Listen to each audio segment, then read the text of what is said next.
like the four things. Like, he leaves, he's thinking, he gets his hair stolen, he chases Gimpy, the Good Samaritans try to stop him, and then he's out. I didn't remember when I reread it that he actually did catch him. Yeah. And that the only reason... Because he calls him Gimpy for a reason. Harry's going to be able to catch him. He's got a bad leg. which makes Gimpy's plan really kind of dumb. Oh, I'll get this guy's hair and then outrun him with my bad leg. It's very funny because, Harry's also huge. It's a little bit, the Morgan Freeman scene in The Dark Knight. Oh, yeah. And your plan is to blackmail this person? You believe that my client, who is 6'9", is also a wizard. Is also a wizard. Of the mystic arts. And your plan is to get into a fist fight with this person? Good luck.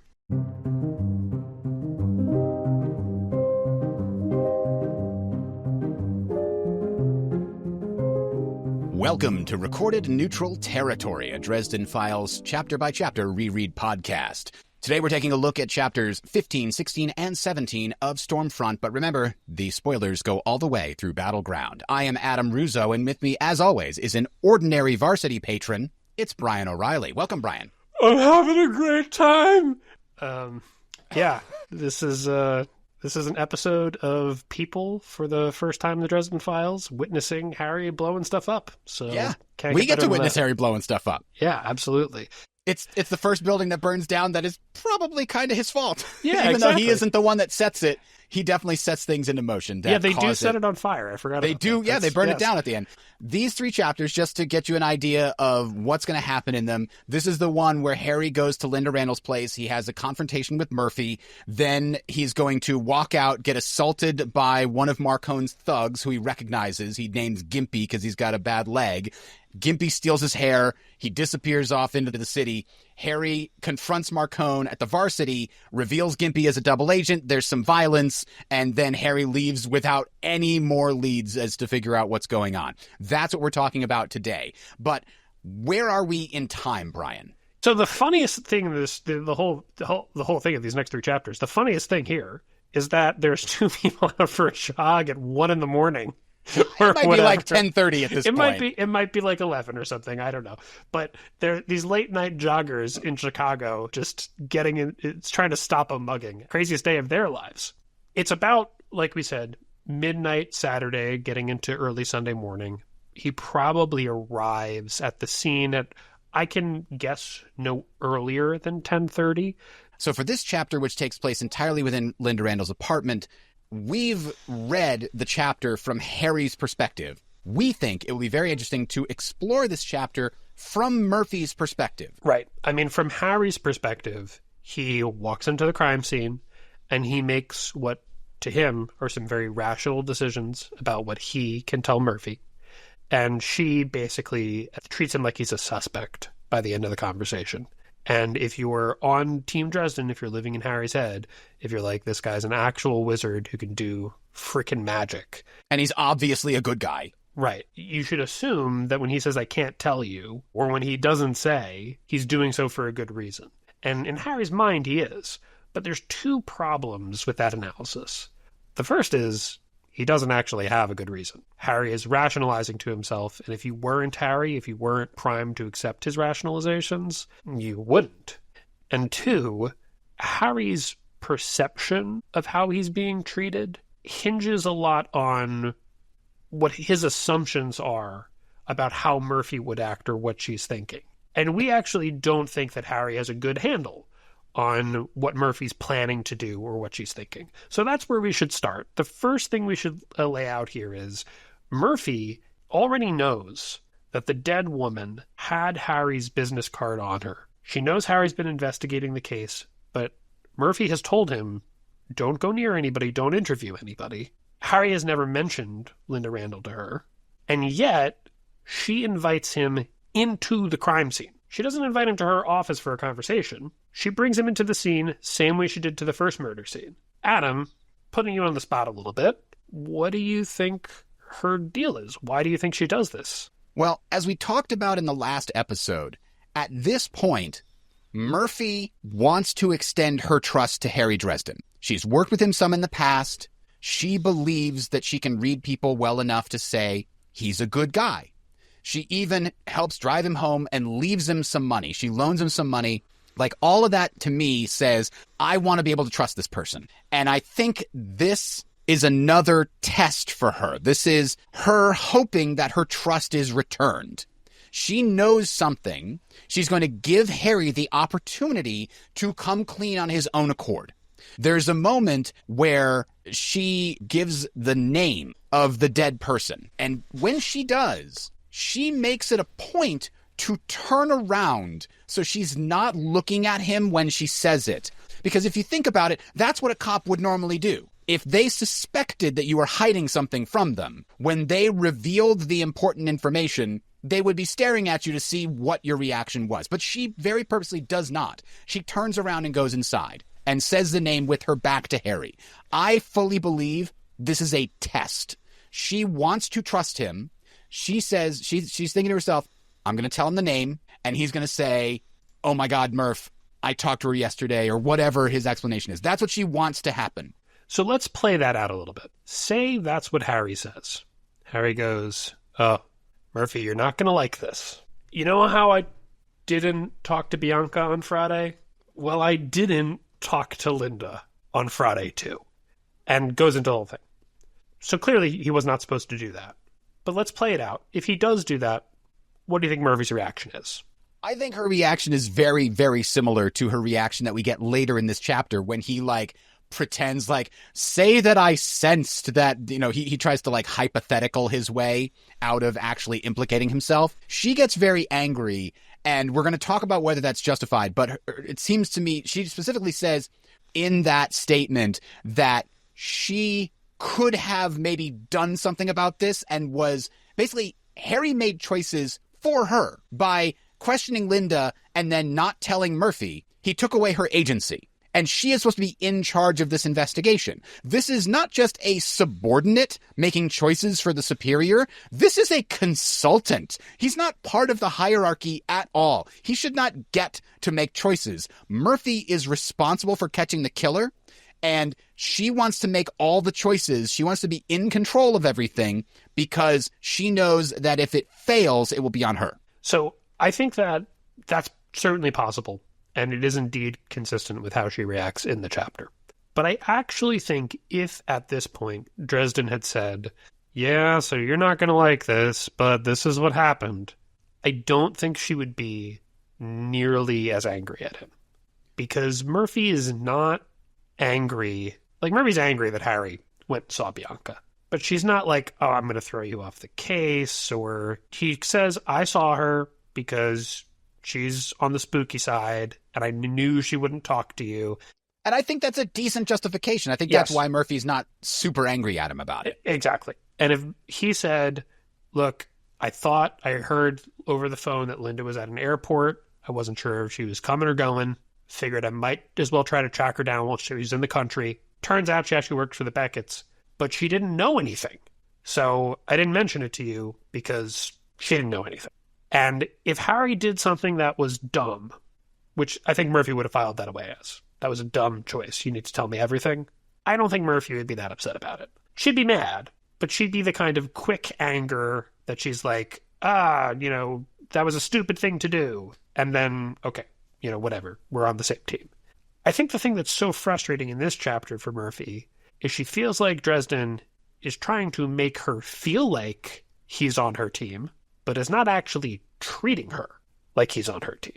Yeah, I could definitely see that interpretation because, like you said, if at this moment, at this test where she gives Linda Randall's name, if his response is to admit to her what happens rather than try to cover up his interactions with Linda, then that validates her trust in some sense. Right. I think that's definitely correct because Harry says in the narration, quote, "It was a good thing Murphy had turned away, or the way my jaw dropped would have told her that I knew the deceased," end quote. Harry does not have a good poker face, as we're going to describe in this scene. He would have given it away, and Murphy is trying to make it a free choice on his part. I think Harry pointing that out is actually a signal to us that Murphy is trying to give him that free choice to reveal it. That's a really great way of putting it, because choice is a huge recurring theme throughout the entire Dresden Files. She's giving him a choice and not putting her finger on the scale by glaring at him or looking at him with a poker face or implying that she's going to judge him here. She's doing it and giving him the choice without any pressure.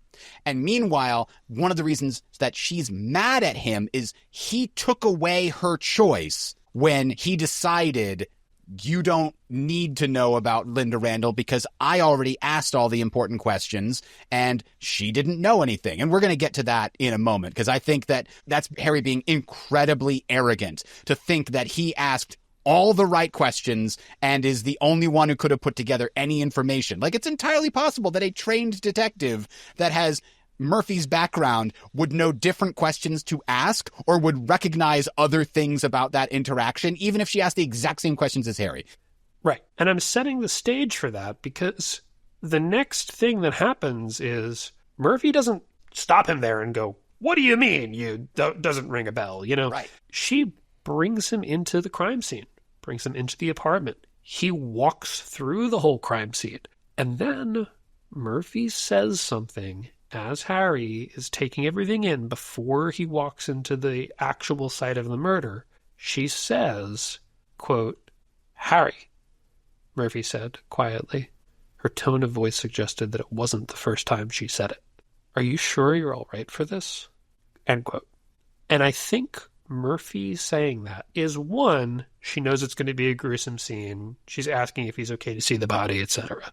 But two, Murphy knows Harry knew Linda Randall. She's especially saying, "Are you sure you're ready to see this?" because she knows it's going to be somebody who Harry's met already and has seen in life.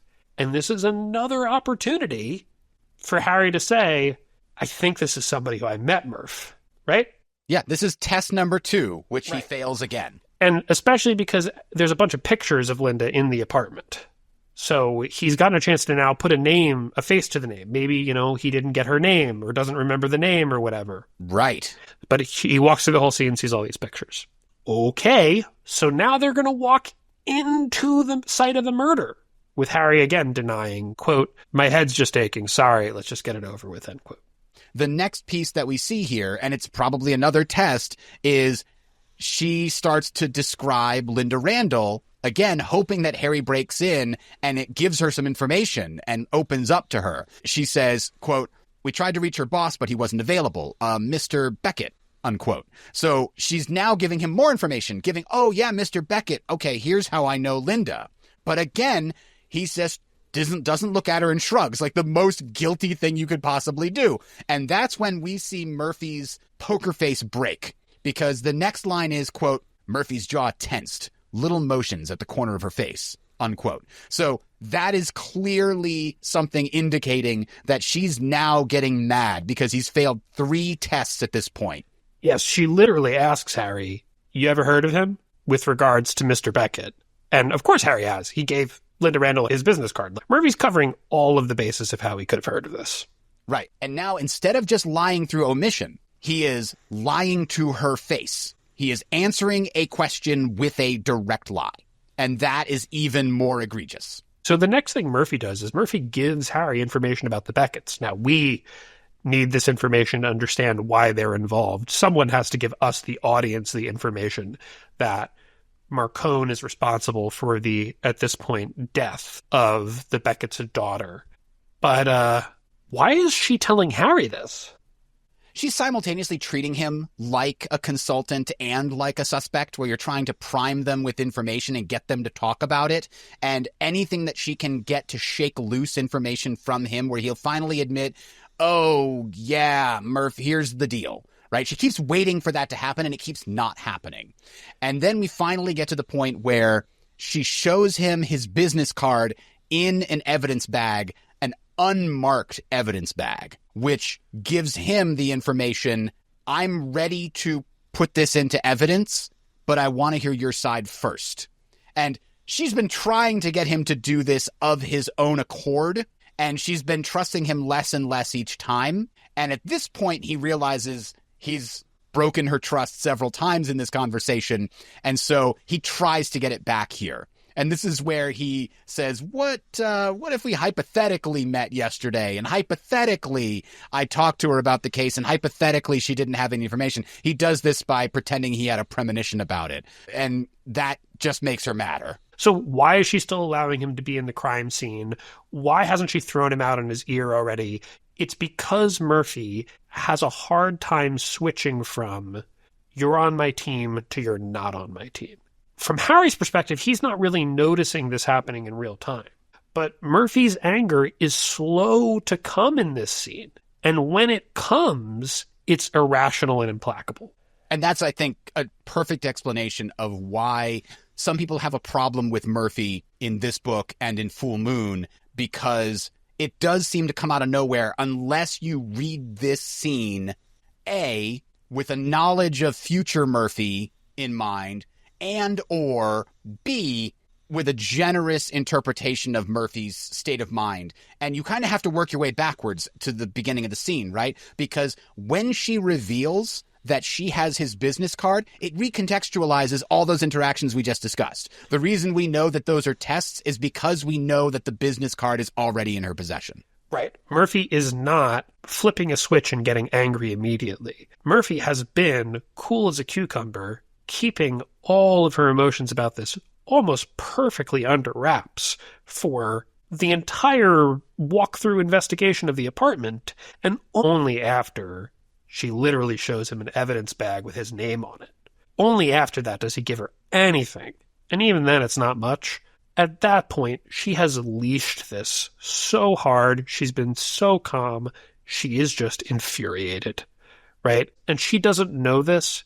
There is no way Harry could have done anything to prevent Linda Randall from dying.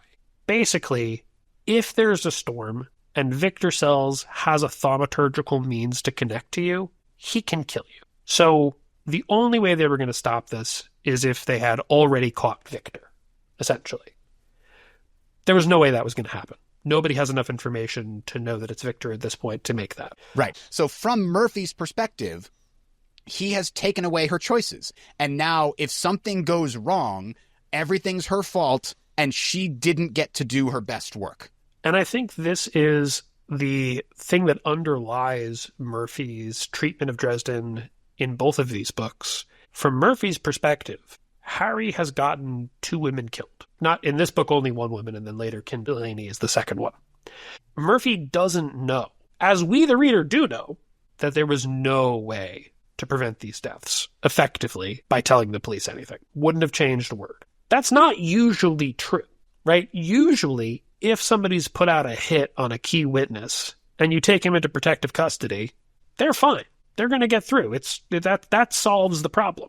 Murphy doesn't know any of this because Harry doesn't tell her any of it. Right. So Murphy's angry at him because she doesn't understand some things that it was in Harry's power to help her understand. So I personally think that Murphy's anger here is justified. Would you say that that's fair? Oh, yeah, I completely agree. Could Murphy have handled this better, more generously, or in a way that gets Harry to open up properly? Honestly, I think the only thing Murphy could have done differently is when Harry gives her the whole premonition thing, Murphy could have simply asked, why can't you tell me this? Yeah, absolutely, because Harry never volunteers that information. She is absolutely justified at having this level of reprobation towards him. Okay, so now let's talk about Harry's reaction here. Harry gives 2 specific reasons for why he chooses to keep Murphy in the dark. The first reason he enumerates is it would not be hard to find out that Linda wasn't exactly a high-fidelity piece of equipment, that she had numerous lovers on both sides of the fence. What if she and I were closer than I was admitting? What if I'd used magic to kill her lovers in a fit of jealous rage and then waited for another storm to kill her too? Unquote. So the first reason is Murphy might think like a cop and put me on the suspect list. Do you think that's a valid concern with what we know about Murphy now? I absolutely think that that's a valid concern. But the funny thing is, that's the outcome he achieves by saying nothing. That's a very good point. So, yeah, if he said, oh, Linda Randall, crazy that she's dead. I just had lunch with her yesterday. Yeah, buddy, they're going to check that story out. I had her on my calendar to talk to tonight. Yeah, that's just a coincidence. So the next reason that he gives, he says, quote, the second problem, and the one that worried me a lot more, was that there were already 3 people dead. And if I hadn't gotten lucky and creative, there would have been 2 more dead people back at my apartment. I still don't know who the bad guy was. Telling Murphy what little more I knew wouldn't give her any helpful information. It would only make her ask more questions, and she wanted answers, unquote. What is going on here? It's arrogance. Harry is assuming that he got all the relevant information out of Linda. He's assuming that he's the only one with any information that could connect dots. Murphy's been investigating this from her own side for a couple of days now. What if she has information that will connect dots to any of the information that Linda gave to him? That arrogance of, I know everything, and this won't actually help Murphy even if I tell her, and I know that enough to keep her in the dark, is what hurts him here. And the thing is, I think why people are forgiving of this from Harry's perspective is that ultimately I believe that he is correct about that insofar as he did not get anything from Linda that is going to help Murphy catch the killer. Now, he could just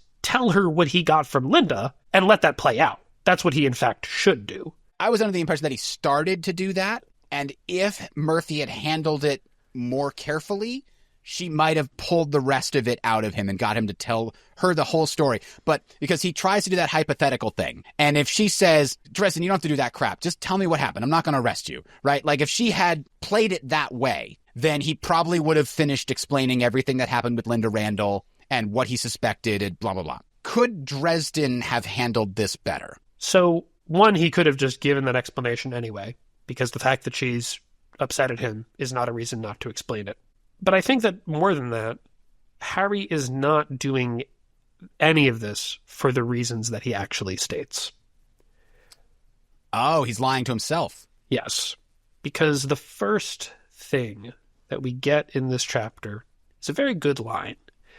Quote, as it turned out, Linda Randall had a darn good reason for skipping out on our appointment Saturday night.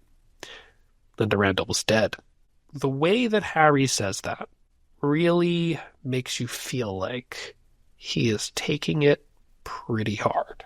The first thing he opens on is our appointment and she's dead. She missed our appointment because she's dead. He's drawing that cause and effect line from I got Linda Randall killed. And to be honest, I think that that's true. He did get her killed. If Harry doesn't meet her when the Becketts see him do so, I don't think Sells has any reason to think she's a problem. Mm-hmm. And I think that Sells probably doesn't kill her. One of the reasons that Harry shuts down is when Murphy gets mad at him and says, quote, if you'd sensed these things yesterday or maybe even this morning, it's possible that we could have talked to her. It's possible that we could have found out something from her. It's even possible that she'd still be alive, unquote. That hits him extra hard because he's already blaming himself. Right. Because we know he blames himself even when he shouldn't, like when he feels responsible for defending everyone, and if he fails at that responsibility, even if it's completely not his fault, he didn't know about the problem, well, I should have known about the problem. Right? He blames himself when he shouldn't, and he blames himself when he should. And now when Murphy is also throwing it on him, it's just too much. And he shuts down and says, a lot of people have my card. And I think that what he says, a lot of people have my card, he's acting very guilty. Mm-hmm. He sounds guilty. And he sounds guilty because he views himself as guilty. And Murphy is just picking up on that. And why does Harry do this? It's not just because he thinks in this one isolated incident, this might have been my fault. It's because Harry has serious PTSD about women entering his life and getting killed by the supernatural. Linda literally enters his life, is killed by the supernatural. Susan, just a couple hours ago, goes on a date with him, attacked by a demon. Elaine, his mother, it is a refrain that he just, it hits on his most primal insecurities, that when women get close to him, something that goes bump in the night bumps them. And that's why he starts stonewalling Murphy here. It's not because he rationally actually thinks, oh, what I really need to do is lie to this police officer who's my boss. It's because Harry has this trauma response where he thinks that if he lets people in, he will get them killed. It's not a rational fear. All the ones that you mentioned, and one more. Wilhelmina in Welcome to the Jungle, the woman that works at the zoo, also gets in mortal peril being around Harry Dresden. So this early in the series, I think we named 5 or 6 women that either did die or immediately became under mortal peril because they entered into his orbit. So it definitely makes sense that he's got that going on here. Okay, so moving on, this ends with her treating him as a suspect and saying, well, we don't have enough to arrest you right now, but we need you to come in tomorrow. We have some more questions. He then moves out and leaves. The next chapter, there's not a lot to say about it. He's leaving, he's mulling over the case, and Gimpy, Marcone's thug, comes in, gives him a sucker punch in the gut, steals his hair, runs away. Harry tries to chase him, and if you recall in this scene, Harry catches him. This is not a bright man. What am I going to do? I'm going to sneak up on the wizard. I'm going to steal his hair, and then I'm going to outrun him with my bad leg. Dude has some problems. He's not thinking this through. So Harry catches him, and it's only by the help of some good Samaritans who think that Harry is the aggressor in this situation that they pull him off of Gimpy, and Gimpy gets away. Does Harry ever learn that dressing nicer might have resulted in a better outcome for him here? It's pretty funny. He gets the spider silk suit in Battleground, but it's got absolutely nothing to do with it being a suit, even though, of course, Molly, puts him in nice clothes for the party. But Harry would never think to do anything like that. It immediately gets ruined. It gets all slashed to pieces. But the funny thing is Harry is surrounded by people who know this. Marcone dresses for success. Michael doesn't wear suits everywhere, but Michael with the white cloak with the cross on it, he dresses for the job he wants. Harry might be a PI, but he's never going to be, wearing a suit and tie and, trying to look respectable on the job. He's always going to dress, T-shirt and stick and scraggly hair. And the thing that bugs me about this scene is Harry's 6'9", so it's not just you're going to sneak up on the wizard, it's you're going to get into a fist fight with the NBA player, and try to steal his, just bring a crowbar, buddy. Just hit him, you already got him with the baseball bat.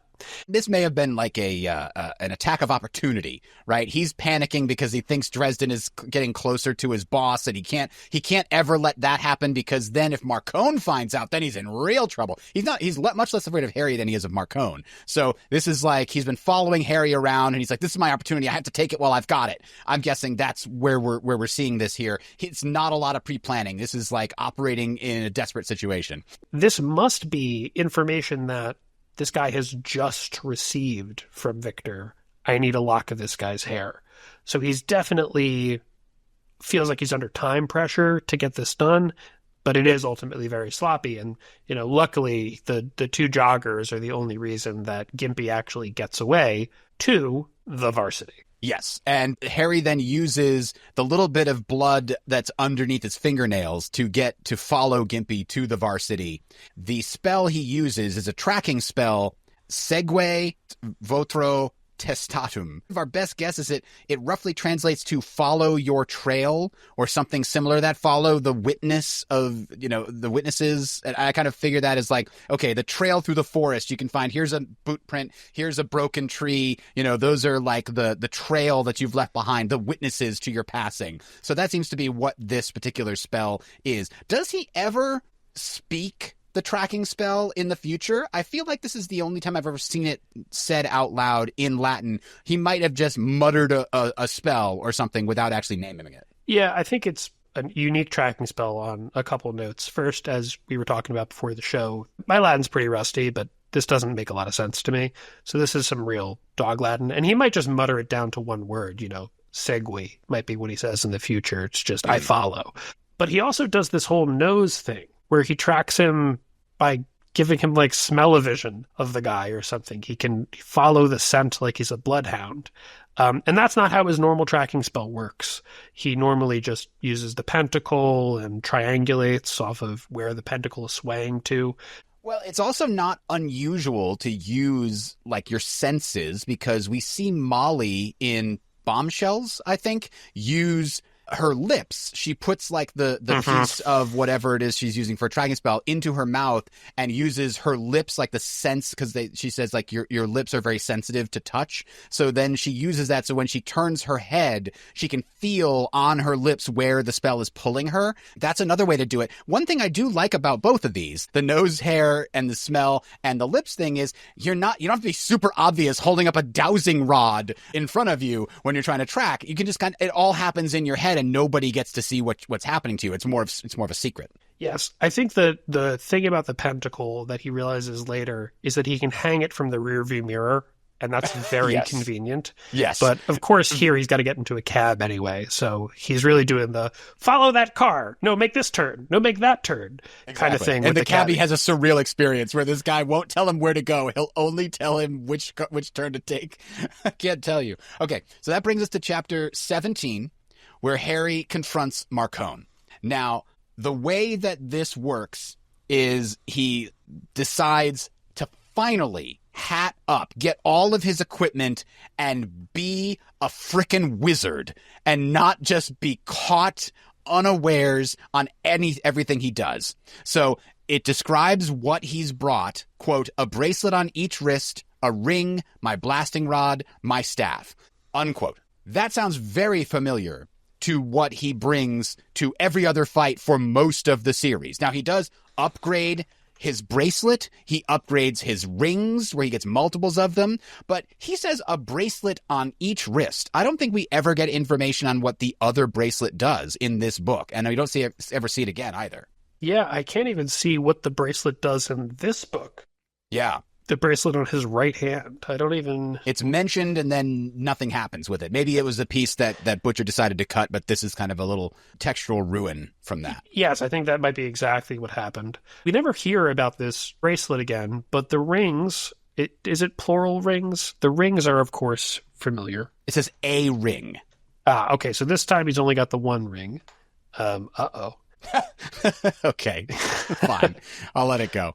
Here's what I want to imagine. Imagine you're sitting in the Varsity. You're having your dinner or your drink or whatever, and this is what happens. The door blows off its hinges out into the night, and this guy in a coat with a big stick walks in, and he blasts the jukebox with a fireball. That's the only way that I can read this, because he says, quote, I pointed my blasting rod inside and spoke a command. The jukebox slammed back against the wall as though a cannonball had impacted it and then melted into a puddle of liquid plastic goo, unquote. He doesn't say what the spell was, but he's using his blasting rod and then it melts. So to me, he's casting Fuego. You watch this guy blast the doors off, fireball into the jukebox, and then look at the big mob boss in the back of the room and address him. Yeah, I would leave in a hurry too. Right. And it's especially really frightening because presumably not everybody in the club knows it's a mob joint. The people who know it's a mob joint, okay, he's a wizard, that's scary as hell. But if you're in the club and you're a low-level member of Marcone's outfit and you see somebody attack the place, you're like, oh, shit. Its business has come to the party. Okay, what is the boss going to tell us to do? If you're just a random witness who's here to get drunk with your buddies, this is some here's Johnny level of a scary person entering the building. Yeah. Calling somebody out. I mean, I don't even know if you'd register the fact that he's calling someone out because he's literally throwing around fireballs. I can't imagine anyone in the club who sees this, and not everyone will, of course, but I can't imagine anyone who sees this not realizing that something supernatural has happened. I mean, is that even possible? This is the college bar at 1:30. Are there any sober people in it?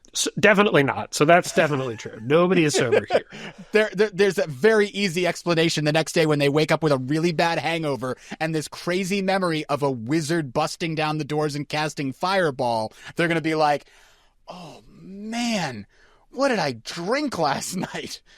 That is probably going to explain away most of the people's rationalization for what happened here. For sure. I think that they're going to find it very easy to rationalize. What's more, they're going to learn the next day that the Varsity burned down. So they're like, oh, maybe I imagined that it was a wizard? What happened? Was I there when it burned down? Like, it's just going to be so confusing. That's interesting. That might actually be part of Marcone's motivation in doing the arson. Not just to sort of cover up the fact that that Harry's openly discussed business in it, but also because he doesn't want any stories about people throwing fireballs to hit the press. Now, why would Marcone be concerned about the masquerade? I mean, no particular reason, probably just makes his life more complicated, but, he's got to burn it down anyway, so why not? So the other thing I wanted to point out here is the narrator, Harry, says, quote, "You only get one chance to make a first impression," unquote. And it reminded me of the part in Cold Case, the short story in Briefcases, where Molly is being sent on her first official mission as Winter Lady. There's a piece of it that says, quote, "First impressions matter," Mab said, her voice hard-edged. "You never get a second chance to make a first impression," Molly said, rolling her eyes. "I may have sounded a little bit like this guy I know. Maybe a little," unquote. I think that's a bit of a callback to Harry's line right here in Stormfront. Well, I also think it works metatextually because this is Harry's first impression on the reader to a certain extent as a wizard. This is the first time we get to see Harry gear up and actually show us what he can do. As Butcher says, cut loose. Right. And I remember specifically the first time I was listening to Stormfront, this chapter made me go, oh, I'm going to like these books. Because in the beginning, okay, he can do a tracking spell, and it seemed like we were getting a detective story where rather than there being highly realistic chapters of the protagonist goes on the internet and looks into some land deed purchases, we're going to get, and I cast a tracking spell, which is cool. It's a cooler thing than looking at deeds on the internet, but it's not really that magical to me. I'm somebody who has read a lot of high fantasy in my life. This scene was the first time I felt like, oh, this is a high fantasy book series where the protagonist is capable of really doing things that I think of as D&D, what a wizard does. Yeah, exactly. This is definitely the first scene where that becomes apparent. It does make the book shift into a different genre in your mind when you get to this scene. And whether you like it or hate it, obviously, is going to depend on you personally. But I certainly did, I think, have the same impression that you did, which was, oh, this is much cooler than just the sort of lame thing that he was doing before. I think it's important that Butcher has really done the work of making the first part of the book so noir, because I'm going to be totally honest, Dresden Files is the urban fantasy series that I read. As a genre, I don't always love urban fantasy because I don't think that a lot of authors are really good at integrating fantasy characters into the modern world. I think Butcher is brilliant at it. That's why I love his books. I can't say the same about everybody who does that.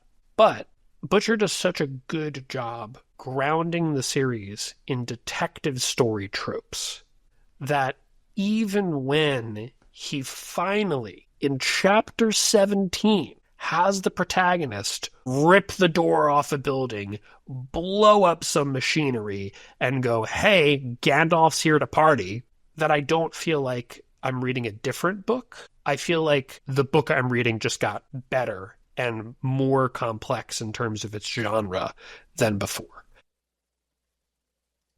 Absolutely. This ratchets up our estimation of Dresden as a character. Up until this point, he's kind of been a sad sack. Like, we just keep seeing him fail and be wrong over and over again in a lot of ways. He does have some insights that lead him in the right ways a lot of the time, but he's still made very little progress on either of the cases that he's taken. So this moment at least levels up our respect for him in our own eyes as to what his capabilities are. One thing I wanted to also point out is Marcone's reaction to his entrance. This line in particular, quote, "He, Marcone, must have been angry, but the icy exterior concealed it," unquote. If there's any 1, 2, or 3 things that you can use to describe what makes Marcone unique within this universe, it's his poker face. Imagine you're the mob boss of Chicago. You are kind of clued into the supernatural, at least well enough to know that soul gazes are a thing. But I'm guessing at this point in the story, Marcone doesn't know too much about wizards. He doesn't have guard on retainer to give him supernatural information. So what does he see? He sees this guy blow the doors off and fireball his jukebox, and his reaction is just an icy exterior and the announcement, "Ladies and gentlemen, the Varsity is closing early, it would seem. Please make an orderly exit through the door nearest you." That's insane. He's so controlled. That's crazy. So I actually think it might be even more impressive than that, because the first thing Harry says is, quote, "At the back table, Johnny Marcone regarded the doorway with his passionless, muddy-colored eyes. He was not smiling." But then, right before the icy exterior thing, Dresden says, "Marcone stared at me for a moment, then his lips twitched up at the corners. Quote, 'You've a singular manner of persuasion, Mr. Dresden.'" End quote. He tells a fucking joke. You're right. That's Dresden's thing. Harry That's crazy. Rips the doors off the club, throws a fireball, calls him out, and Marcone's like, "Oh, really? This is just how you approach everything, huh? Okay, I mean, all right." He's not just not showing Dresden how he feels about it, but actually what we see about his maybe actual reaction to it is more amusement than fear. And here's my one interpretation of this. He has soul-gazed Harry. One of the things we know about Harry is he is an incredibly principled person, to the point where he is willing to die for his own ethics and morals. He's doing the right, literally on his gravestone, he died doing the right thing. I have to imagine that Marcone saw that when he soul-gazed him earlier in the book. And he knows that Harry has limits, and that he is confident that unless he pulls a gun to fire at Dresden will not just kill him in cold blood. He will not torture him, despite the fact that he may be capable of it. He has a code. He has rules in the same way that Marcone has rules. And so he understands Harry in that deep way that allows him to be confident enough to make a joke when the wizard made the most intimidating scene you could possibly imagine, and just be totally cool and be like, "Yeah, but I know on the inside he's definitely not here to actually hurt me." And I think the reason why Marcone is able to weigh the odds like that in moments like this is because I think I said in the episode where we introduced him that Marcone isn't a sociopath by the description we get of him. He cares about people in a way that is not compatible with that understanding of his character. Right. He fully believes that the world is better with him acting the way that he does. Yes, and I think that you could quibble with the extent to which he cares about making the world a better place, but I think that he does use that. He's aware of other people's perceptions of him to the extent that he can use that as a way to justify his actions. Right. I think he justifies it to himself that way too. But we'll definitely do a whole question for Bob dossier just on Marcone at some point. So we'll leave that for when we get there. But the key point is Marcone does care about his people. He is upset when bad things happen to people who he has close relationships with. And he's willing to sort of put himself on the line in order to save other people. He's not a completely, selfish individual who only uses others to further his own sort of hedonistic pleasures. However, Marcone is definitely on the spectrum of sociopathy to where he does not care about the lives of, the average human as much as other people do. And he doesn't particularly care about his own personal safety to the extent that other people do. Right. As sensitive as Molly is as an empath, he's kind of the other direction. So I think that part of what's going on here is, and part of why in Death Masks Marcone hazards himself on the train from the helicopter, why he gets physically in dangerous situations, is because he enjoys it.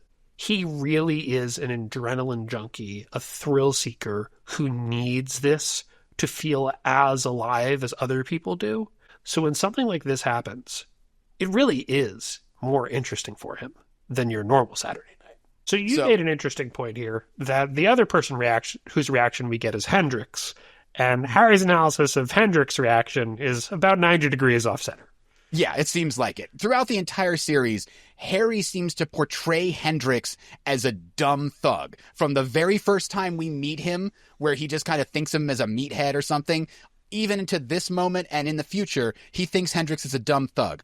But we can tell, even in the context of the regular series, that Hendrix is smart and capable. He would not be Marcone's right-hand man if those two things were not true. But in Even Hand, the short story from Marcone's perspective, Hendrix is working on his PhD thesis on the side computer. Like, that's not a dumb guy. So here we get a little contradictory statement. Quote, Spike leapt clear of the table, staying low, a small Uzi-style automatic now in his hand. Hendrix was more ruthless and direct, reacting with the mindlessly violent instincts of a savage. With one hand, the big bodyguard hauled Marcone back, putting his own bulk between the mob boss and Gimpy Lawrence, unquote. Now that's obviously when all hell breaks loose because Gimpy can't answer Marcone's questions, and it is proven that he has been double-crossing Marcone. So Hendrix, on the one hand, Harry interprets as being reacting with the mindless, violent instincts of a savage. On the other hand, he is putting himself between Marcone and danger. And that, to me, are two dichotomously opposed concepts. Is he mindlessly violent? And like that, to me, suggests he's jumping at the target, trying to attack it, or just instantly opening fire without thinking.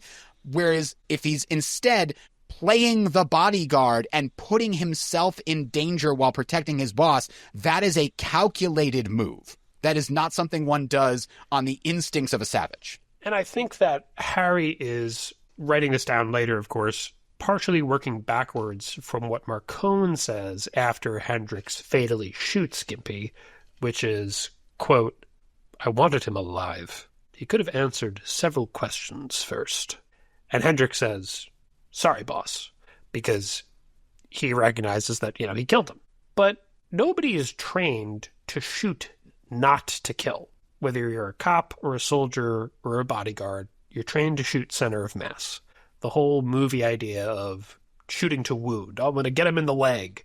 Nobody does that in real life. So I think Harry, who is not a firearms person, is working backwards like Hendrix did something wrong here because he's mindless, when in fact, Hendrix perfectly executes what he's trained to do in the moment that he needs to. So he's mindless in the sense that he's reflexively reacting, but he's highly trained and doing exactly the most highly trained thing he could be doing. Right. And in the context of the moment, it is the right thing to do.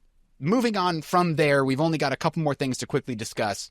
Marcone then goes on to say, Harry says, give me whatever you can tell me about your competitor that's with the 3-eye. And Marcone basically says, yeah, I'm not going to do that. You made this public, and now I can't be seen helping you. And then Harry tries to convince him, and eventually Marcone says, Mr. Dresden, even if, and I'm paraphrasing here, even if I did want to tell you, I don't have any more information. Brian, do you think Marcone's being truthful here, or is he holding anything back about Victor's identity? Yeah, I think Marcone is lying here, but he's lying literally, not in spirit. So Marcone probably could sit down with Dresden and spend 4 hours being like, okay, so this is the street corners where we've picked up people dealing 3i, and it's members of this gang. So, and they could sit down for 4 hours and cross-reference everything and see if they could work out, by pooling their resources, any information. But if Marcone knows anything about why Dresden would bust in to go looking for a lock of his hair, he knows that, frankly, Dresden could be dead in 4 hours. So he, I think, has some notion that Dresden can't play the long, methodical game, and therefore he doesn't really have useful information for him. But also on top of that, even if that wasn't a factor, he wouldn't spend 6 hours in a meeting with Harry going over all these details because of the implications that would have on what threatening Marcone gets you, a 6-hour meeting. All right, we're going to close out the chapter here with the last paragraph or two. Quote, I turned and trudged out of the place, into the night and the cold and the misty rain. I still felt sick, could still see Gimpy Lawrence's eyes as he died. I could still hear Linda Randall's husky laughter in my head. I still regretted lying to Murphy, and I still had no intention of telling her any more than I already had. I still didn't know who was trying to kill me. I still had no defense to present to the White Council. Let's face it, Harry, I told myself. You're still screwed. Unquote. That guy is wound up tighter than piano wire. I can't even imagine that stress. I know what stress is like in my own life. I can remember days where work, I've got deadlines, and I've got something going on in my personal life that I have to deal with, and the phone is ringing off the hook, and then my car breaks down, those kind of days. But none of those are like this one. None of those are like, I'm kind of responsible for this person's death, and because of the way I entered this place, this other guy died, and I really hated lying to my friend who might not be my friend anymore, who might be trying to arrest me for murder, and the other cops, the magic cops, are also gonna kill me for murder. Like, that is a pile of stress, and that's why he's gonna spiral in the next 2 chapters. And it is truly one of Dresden's most admirable qualities, and something that I think Butcher is trying to, in the series, tell us is an admirable quality, that he just continues to try to do stuff even when he feels this overwhelmed. All right, so that's where we're going to leave Chapter 17. We'll pick up next time with Chapter 18, but for now, we're going to go to our question for Bob. Okay, Bob. We've seen Victor Sells kill 3 people with thaumaturgical links already. So why isn't thaumaturgy used as a weapon more often? You've got centuries of experience. I'm sure you know all about the history of offensive thaumaturgical spells. Brian, he's still not able to make it. This time he said he was at a tea party with Maggie and Toot Toot and Lacuna. Bob was animating the teddy bear, and Bonnie was animating a doll. He thought that it would be bad if he left. And oddly enough, he's right? He's not very good at morals, but I guess he's learning. I mean, I can believe that Bob would be bound somehow to have a tea party for Maggie, probably as a punishment for sneaking somewhere. That's entirely possible. But here's why I don't believe that excuse. Lacuna wouldn't be caught dead at a party where people were serving tea and sugar. Yeah, there are holes in this story. Let's move on and try to figure it out. We're going to have to interrogate him, yeah. Yeah. So why isn't thaumaturgy used as a weapon more often? I thought this was an interesting question, mostly not just because that's what Victor Sells is doing in this story, but more along the lines of the way that Harry panics when he finds out that somebody has his hair, and other points in the story when he points out that if somebody gets your hair or your blood, that they can do things to you and it's almost as good as them having your name. Like, you can't defend against it. Now, my initial answer to this question was that wizards do actually make it really hard to get links to them. And we do see in Turncoat, when Binder thinks that somebody's got a piece of his hair, that he shaves his head off. And that's like a clear and easy countermeasure to that. So there are ways to have countermeasures, even if somebody does get this stuff. But it does seem that it would be hard. It's entirely possible that Harry's just bad at preventing people from getting access to his hair and or blood. Did you have any thoughts initially about this question before we go to the Reddit? So we're going to read a lot of responses that are very good, and I just want to ground the question by saying that we know that Victor Sells could kill Harry with a lock of his hair. So we need to accept that's the reality of the book Stormfront. If you can kill somebody with a lock of their hair, right, and Harry doesn't immediately think, I should just shave my head, that'll prevent it. It seems like either he's panicking and not thinking clearly, or the kind of spell that Victor is casting is a little bit more difficult to avoid than some other things you would do. So why is this? It could be a new spell that nobody's done before because Nemesis gave it to him. Yeah, so I think that's one important thing here. What Victor's doing might actually be pretty novel. Nemesis might have just hacked the system a little bit and come up with actually something that's very potent, which is why, as we're going to discuss, we do get a callback to this spell later in the series. But also, I think you might be right about the fact that Harry is kind of bad at making sure people don't get a hold of little pieces of him. Because I bet that a wizard like Ebenezer has a spell that just, after he clips his fingernails, sets them all on fire. And just a little thing like Flick'em-Bickus that he just does all the time to make sure that happens. And every time, Martha Liberty brushes her hair, she doesn't leave any hairbrush on that hairbrush. It just like instantly, incinerates any hair that's not connected to her head or something. So those are some easy examples. The other one, which we were aware of, but a lot of people also pointed out is, what are you talking about? There is a genocide committed against the Red Court with thaumaturgy, you morons. Well, people didn't say that. They were much more generous. But obviously, thaumaturgy is used as the weapon to wipe out the Red Court. So it's not like it's not present in the rest of the series. We were just remarking on how it seems like it should be a little bit more present on the day-to-day. Like, lots of people want Harry to die. Why don't they try this method? So let's talk about some of the answers that we got from Reddit that were more interesting, too. 618 kicks us off with a very Doyleist answer. That is an answer from the authorial perspective rather than the in-universe answer. Might be just as simple as Jim sees it as a boring narrative device, similar to how potions were used less after the first few books. Might also be that Jim has already planned out a few specific uses for thaumaturgy in later books, and if you spend too much time on it, you just can't play fast and loose with the rules as much, unquote. Yeah, I think this is obviously true. Jim can't have every enemy literally doing this in the books or it'll get old. Also, that clearly Jim had, at some point early on, figured out what he was going to do in changes. Our question, to be clear, is partially because we see the huge effect a thaumaturgical spell can have in changes. Why aren't more groups of evil people trying to do stuff like that? Seems like it would be very effective. If you want to wipe out the Red Court of Vampires, why didn't somebody just do that spell with the Red Court as a target? So there's clearly Doyleist reasons why Jim wouldn't want it to be that easy to do stuff like this. But that's also why we think the explanation that it's the in-universe explanation, the Watsonian explanation, that it's sort of new tech, this kind of thaumaturgy, makes a lot of sense. It gives a reason why people wouldn't know how to do this to large groups of people, as happens in changes. Yeah, and so going into some more Watsonian or in-universe explanations, the Shweta points out a bit of an error in our initial presumptions, saying, quote, "The first hurdle is the type and timing of the material being used. External pieces, such as hair or nails, can only make weaker connections, such as tracking. Older material does not work well or sometimes does not work at all, as its connection to the target can be destroyed, i.e. getting a haircut would make any hair captured immediately less useful. See Binder's Arrest.